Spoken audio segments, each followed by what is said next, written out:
We're here in Barcelona just before the club closure event this evening, where we're meeting 30 of our other students. I dragged Ed to the apartment just beforehand to get a testimonial student interview from him. So Ed joined Club Closer 2 to 3 months ago. He was initially setting and he joined Club Closer, and yeah, within the first 2 to 3 months, he's hit his first 10K month. So Ed, man, the first question I want to ask you is, what got you into appointment setting in the first place?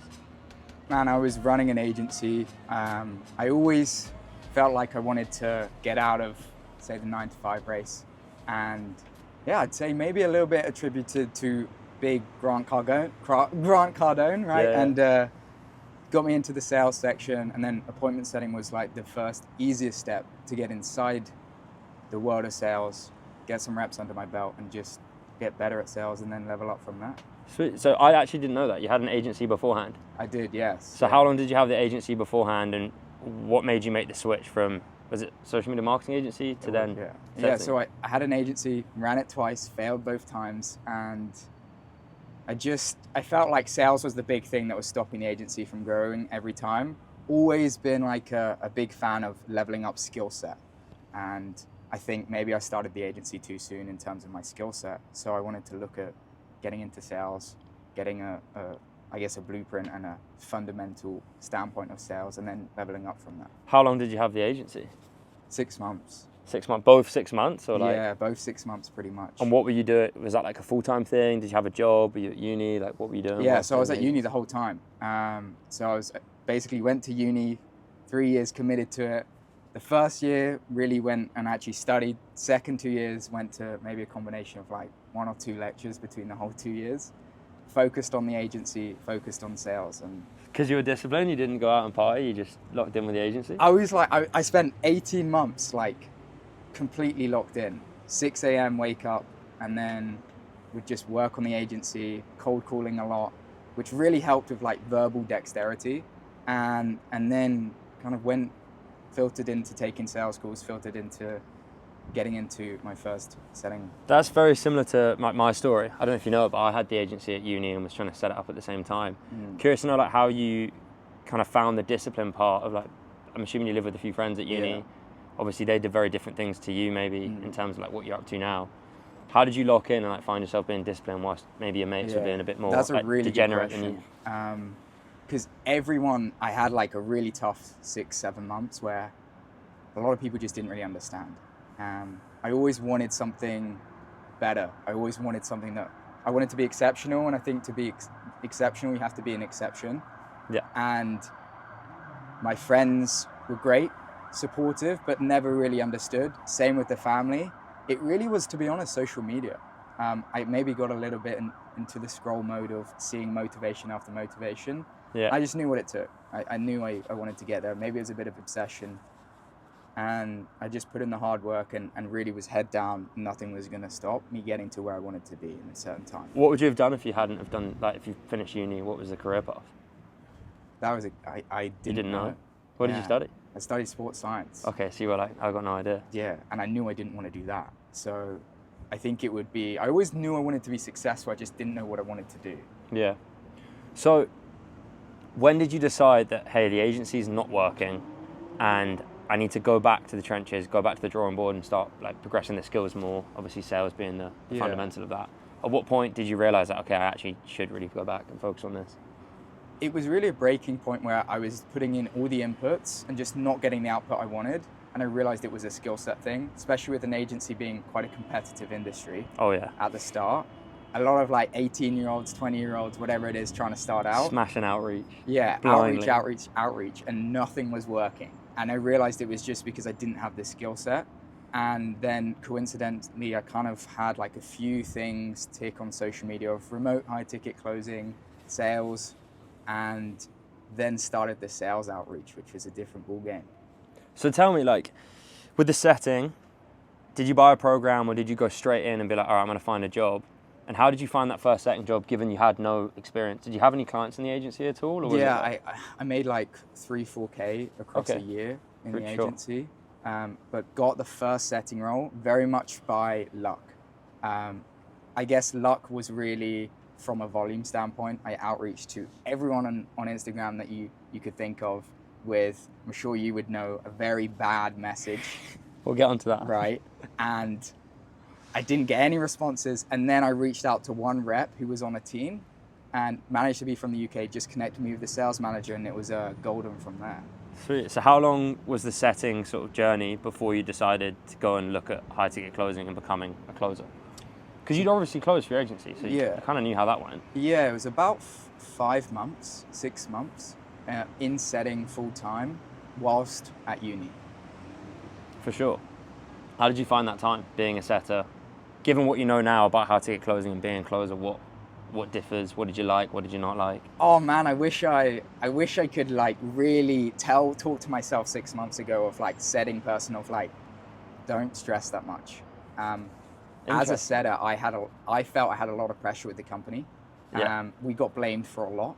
And yeah, I think it was, I would have told myself to kind of relax a little bit, maybe take it less seriously, because I was all in. I wanted to make it 100% work. I was at uni working US hours. I was just so all in, and I would have told myself to de-stress a bit. So it's funny how it works, like the hindsight. Like if you could go back, you'd always tell yourself to relax, but in the moment you're like, I can't relax. I'm not allowed to relax. Like I have to make it work. I was so worried the whole time that I was going to get fired. Like genuinely, lead flow would go down, and I was worried that I was going to get let go, even though I'd had a great month.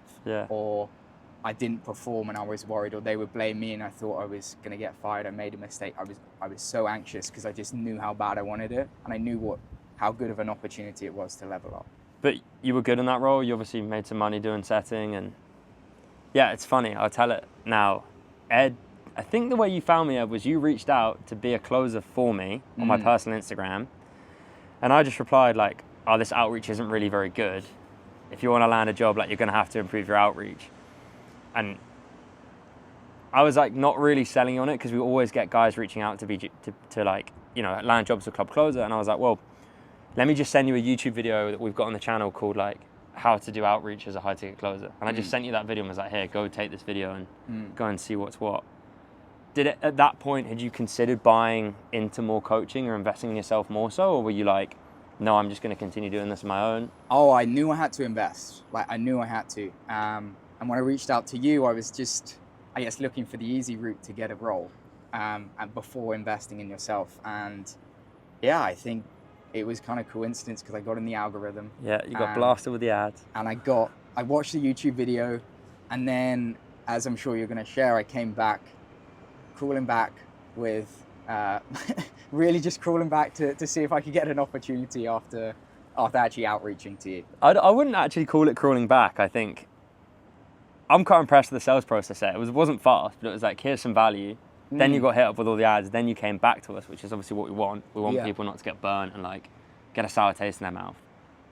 So I appreciate you coming back. Like, what's been your experience, obviously, from the start since joining Club Closer? How did that kind of onboarding process look, and what was kind of, how did you kind of scale up to where you're at now? I think the whole process has been, firstly, very smooth. Like I know from sales, from being in a couple different coaching programs, from like selling them, from being inside, the first thing was like everything was really smooth. So like I was rocking around, I knew what I was doing right away. I was going to the coaching calls, and I felt as time went on, I just had like a genuine 100% belief that I was going to get to the point of where I wanted to be, which felt awesome. I didn't feel worried. I didn't feel anxious. Is that because you wired your own mindset, or because you felt the content inside and the coaching and everything was good that you thought? I felt like a warm blanket around me of like, cool. I knew exactly, I had everything I needed from seeing all the wins, seeing everything. I knew I had everything I needed to get there. And I knew I was going to get there. It was just like a waiting game, which felt awesome. It was like faith. Like I just knew I was there. 3 months me or future me would be experiencing exactly what I wanted. I just had to wait for it and put in the work. What do you think the biggest needle movers has been for you since joining to get you to where you are today? Complete obsession. Yeah? I think sales is like a sport.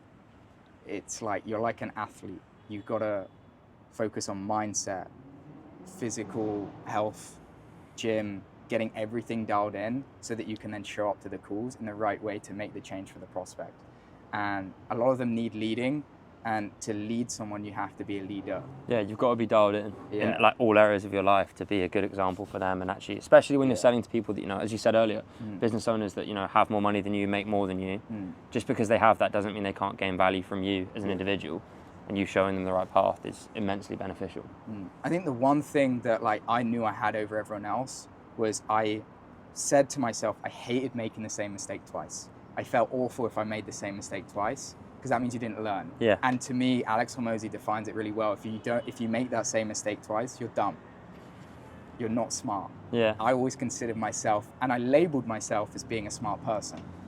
So I think labels, how you identify as like who you show up as, is really like labeling yourself as something which creates the action. So yeah, for me, it was always a game of just feedback, getting better, improving all the time. And then if you constantly improve, the 1% better really rings true and you get better. And we've definitely seen that from you being a member of Club Closer inside the community. Like you've been pretty active. You've always asked for help. You've always been at like the front of those discussions whenever they happen, like helping people, asking for help yourself. And I think that is part of the obsession. That you can't expect to buy something and just get results, and you've really thrown yourself into it. So credit to yourself really for getting the results that you've got. 100%. I think every coaching program is all the person. The program, most good programs have exactly what you need. Yeah. And it's always the person on how on getting the result. And that's why when you sell a program, you feel great about it. Because if you can create that like obsession that I had inside someone else, where you genuinely know they're going to get the result, it's not really the program, it's them. It's always you that makes the result. It's kind of coaching, closing in a way. Like you have to coach that person to then be obsessed with the thing they're buying into. It's very incredible if you think about it. 60 minutes, you're taking someone from potentially a way of thinking they've been in for years and years and years, through a discussion with someone they have no idea who you are, to then getting them to pay you 5K, 10K, and genuinely wanting the result and begging you to pay for it. And I think as well, like, I think a lot of people look at sales calls as quite like, it's like a dirty word, like you're selling someone, you're taking their money. But I mean, you know it with the offer you're on now, like that decision to buy into that thing and actually give them money, and obviously you make commission on it, which is great. That can change the trajectory of their whole lives, providing it's a good product. And obviously you wouldn't sell it if it wasn't a good product. You wouldn't work for that company, right? Exactly. Yeah, I think that just allows the conviction that you need. And really the only way you can see that is by seeing someone come in that you directly impacted win. And I've been through that process of winning, so. Yeah, and you've got the results. Like, yeah. As I said, like it's your second or third month inside Club Closer, you've hit 10K with a great team. Is there anything, like looking back on your journey, is there anything you change or any reason you think that you've had success so quickly with it? A lot of it is luck. A lot of it is just like everything. I say luck in, I guess, more of a humble way. You got to put yourself into the position where you're lucky. Yeah. And getting the exposure from being inside Club Closer to the role that specifically I'm on now, that I wouldn't have if I didn't come inside. I wouldn't be on the role. I wouldn't have the opportunity to learn as much as I've learned and also make as much as I've made. So I think in hindsight, I wouldn't change anything. I feel like I'm on the exact trajectory that I want to be on. Kind of hoping you said that, because it's the fuck ups, the things you do wrong that actually, they're the biggest lessons than the things that go right. I guess the final question I have for you then is anybody that is considering, like maybe they're a setter, agency, anyone else, like what's the biggest bit of advice you would give someone that is considering entering into the space and becoming a high ticket closer? What would you say to them? If you genuinely back yourself and you genuinely believe you can get the result, like you should let nothing stop you in the way of doing exactly what you think you can to get there. So I always think with sales, it's very much a mirror. If you're turning up to a sales call saying, I want to think about it, and hey, I'm sure one of the CC guys will say I was a nightmare on a sales call. But if you're turning up there saying, I want to think about it, you're fearful, I understand, but you also got to understand if you're going to get in sales, you're going to be having to overcome those objections for other people. The best thing to do is to overcome that with yourself first. Yeah. So I would say take the leap. And I know what it can be like. There's a lot of testimonials out there of like people that you don't believe you can get there, and I was there. The one thing I would say is like believe in yourself and you'll get there, and it really comes down to how bad you want it. Yeah, 100%. Conviction is everything. Well, look, Ed, I appreciate your time. Thank you for sitting with me. Let's go get some dinner.